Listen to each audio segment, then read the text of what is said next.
നമസ്കാരം, ഏവർക്കും study Nifty മലയാളത്തിന്റെ മറ്റൊരു പോഡ്കാസ്റ്റ് വീഡിയോയിലേക്ക് സ്വാഗതം. ആദ്യം നമുക്ക് ഇന്നത്തെ മാർക്കറ്റിന്റെ സിറ്റുവേഷൻ ഒന്ന് അനലൈസ് ചെയ്തതിന് ശേഷം മറ്റ് ഡീറ്റെയിൽസിലേക്ക് കടക്കാം.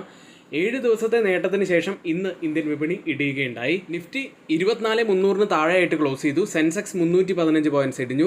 നിഫ്റ്റി ബാങ്ക് 169 പോയിന്റ്സ് ആണ് ഇടിഞ്ഞത്. Mid cap 71 പോയിന്റ്സും ഇടിയുകയുണ്ടായി. കൂടാതെ നിഫ്റ്റിയും ബാങ്ക് നിഫ്റ്റിയും ഇടിയാനുണ്ടായ പ്രധാനപ്പെട്ട കാരണങ്ങളായി ICICI ബാങ്കും HDFC ബാങ്കും മാറി. ധാരാളം പ്രധാനപ്പെട്ട കാര്യങ്ങൾ നമുക്ക് പറഞ്ഞു പോകാനുണ്ടെങ്കിലും FII-DA ആക്ടിവിറ്റിയാണ് ഇപ്പോൾ ഏറ്റവും ഹൈലൈറ്റ് ആയിട്ട് നിൽക്കുന്നത്.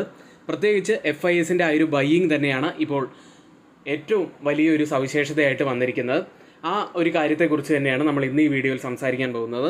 ഇനി ആർക്കെങ്കിലും നമ്മുടെ paid education Telegram channel join ചെയ്യാൻ താല്പര്യമുണ്ടെങ്കിൽ തൊട്ടുമുകളിൽ നമ്മളിവിടെ ഒരു വാട്സപ്പ് നമ്പർ നൽകിയിട്ടുണ്ട്. ആ നമ്പറിൽ മെസ്സേജ് അയച്ച് നിങ്ങൾക്ക് ജോയിൻ ചെയ്യാവുന്നതാണ്. ഇനി എല്ലാ ദിവസവും രാവിലെ 9 മണി മുതൽ 3:30 വരെയാണ് നമ്മൾ എഡ്യൂക്കേഷൻ വ്യൂസ് ഷെയർ ചെയ്യാറുള്ളത്.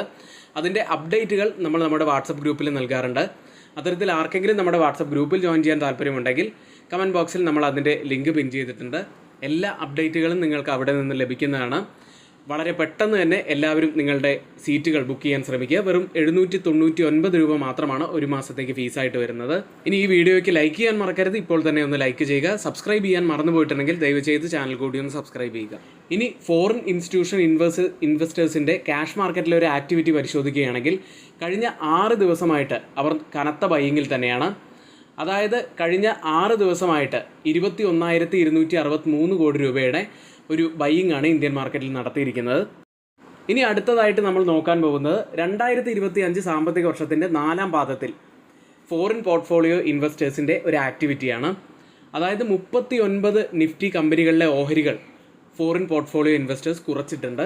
അത് അവരുടെ ശരാശരി ഓഹരി പങ്കാളിത്തം 21.32% റീറ്റെയിൽ ഓഹരി പങ്കാളിത്തം മാറ്റമില്ലാതെ തുടരുമ്പോൾ DIS അവരുടെ ഓഹരി പങ്കാളിത്തം 21.95% വർദ്ധിപ്പിക്കുകയാണ് ഉണ്ടായത്. ഇനി Q4-ൽ FPIs $12.8 ബില്യൺ ഓഹരികൾ വിറ്റു.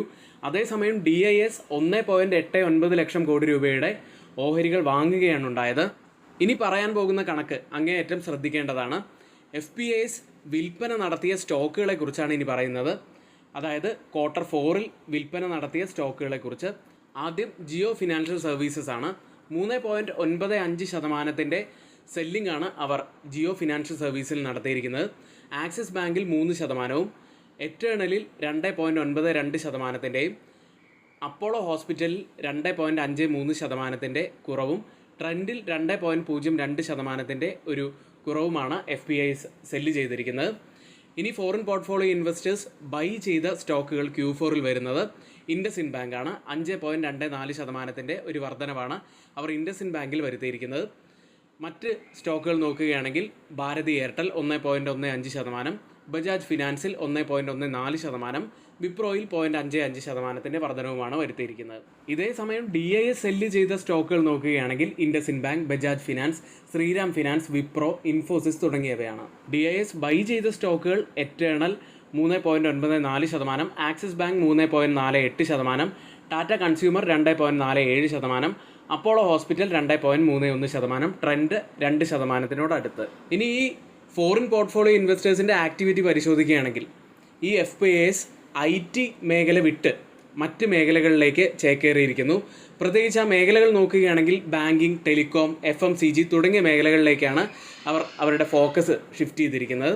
ഇനി FPIs കൂടുതലായി ഫോക്കസ് ചെയ്തത് ബാങ്കിങ് സെക്ടറായിരുന്നു. മികച്ച വായ്പാ വളർച്ചയും ലാഭവും പ്രതീക്ഷിച്ച് അവർ കൂടുതലായിട്ട് സ്വകാര്യ മേഖലയിലെ ബാങ്കുകളുടെ സ്റ്റോക്കുകൾ അവർ കൂടുതലായി വാങ്ങി. കൂടാതെ ടെലികോം, FMCG സ്റ്റോക്കുകളും അവർ കൂടുതലായിട്ട് വാങ്ങി. ഈ മേഖലകളിൽ അവർ ഫോക്കസ് ചെയ്യാനുള്ള കാരണം എന്താണെന്ന് വെച്ചാൽ സ്ഥിരതയുള്ളതും എന്നാൽ അനിശ്ചിതത്വം കുറഞ്ഞതുമായ മേഖലയായതുകൊണ്ടാണ് ഈ ടെലികോം, FMCG സെക്ടർ അവർ കൂടുതലായിട്ട് ഫോക്കസ് ചെയ്തിരിക്കുന്നത്. ഏതായാലും അവരുടെ ഫോക്കസ് അവർ ഷിഫ്റ്റ് ചെയ്തുകൊണ്ടേയിരിക്കും. നല്ല നല്ല സ്റ്റോക്കുകൾ അല്ലെങ്കിൽ നല്ല നല്ല സെക്ടറുകളിലേക്ക് അവരുടെ ഫോക്കസ് അവർ ഷിഫ്റ്റ് ചെയ്യും. അപ്പോൾ ഇത് എത്തരത്തിലായിരിക്കും എന്നൊക്കെ നമുക്ക് കുറച്ച് കഴിഞ്ഞിട്ടുള്ള വീഡിയോസിൽ നമുക്ക് സംസാരിക്കാവുന്നതാണ്. ഇനി ഇന്നത്തെ മാർക്കറ്റിൻ്റെ ഒരു ഓവറോൾ പെർഫോമൻസും ഇപ്പോഴത്തെ മാർക്കറ്റിൻ്റെ ഒരു സിറ്റുവേഷനും ഒന്ന് അനലൈസ് ചെയ്യുകയാണെങ്കിൽ ഇന്ന് ഏഷ്യൻ മാർക്കറ്റുകളിൽ ജപ്പാൻ മാർക്കറ്റ് നിക്കി മാത്രമാണ് ഒരു പോസിറ്റീവ് സൈഡിൽ ക്ലോസ് ചെയ്തിട്ടുള്ളത്. ബാക്കിയുള്ള Singapore market, Hong Kong market, Taiwan market, KOSPI market എന്നിവയെല്ലാം നെഗറ്റീവിലാണ് ക്ലോസ് ചെയ്തിട്ടുള്ളത്. ഇന്ത്യൻ മാർക്കറ്റ് അടക്കം ക്ലോസ് ചെയ്തിരിക്കുന്ന യൂറോപ്യൻ മാർക്കറ്റും പോസിറ്റീവിൽ തന്നെയായിരുന്നു. ഇപ്പോൾ ട്രേഡിംഗ് നടന്നുകൊണ്ടിരിക്കുന്ന US മാർക്കറ്റും പോസിറ്റീവിലാണ്. ഗിഫ്റ്റ് നിഫ്റ്റി ഇപ്പോൾ 75 പോയിന്റ്സ് നേട്ടത്തിലാണ് ട്രേഡ് ചെയ്യുന്നത്. ഇന്നിവിടെ ഈ പറഞ്ഞ കാര്യങ്ങളെല്ലാം ഏറ്റവും ഓതറൈസ്ഡ് ആയിട്ടുള്ള സൈറ്റുകളായ Moneycontrol, Mint, Reuters, CNBC, Financial Express തുടങ്ങിയ മാധ്യമങ്ങളിൽ നിന്നാണ് നമ്മൾ എടുത്തിരിക്കുന്നത്. മറ്റുള്ളവയെല്ലാം നമ്മുടെ വ്യൂസ് മാത്രമാണ്, ഒരിക്കലും അത് റെക്കമെൻഡേഷൻ അല്ല. നിങ്ങളുടെ എഡ്യൂക്കേഷണൽ പർപ്പസിന് വേണ്ടി മാത്രമാണ് അത് ഇവിടെ ഷെയർ ചെയ്തിട്ടുള്ളത്. ഇനി ആർക്കെങ്കിലും നമ്മുടെ ഓൺലൈൻ കോഴ്സിൽ ജോയിൻ ചെയ്യണമെന്നുണ്ടെങ്കിലോ ആർക്കെങ്കിലും നമ്മുടെ പെയ്ഡ് എഡ്യൂക്കേഷൻ ടെലഗ്രാം ചാനലിൽ ജോയിൻ ചെയ്യണമെന്നുണ്ടെങ്കിലോ തൊട്ടുമുകളിൽ വാട്സപ്പ് നമ്പറിൽ മെസ്സേജ് അയച്ച് നിങ്ങൾക്ക് ജോയിൻ ചെയ്യാവുന്നതാണ്. എങ്കിൽ നാളെ രാവിലത്തെ പ്രീ മാർക്കറ്റ് വീഡിയോയിൽ നമുക്ക് വീണ്ടും കാണാം. ഏവർക്കും നന്ദി.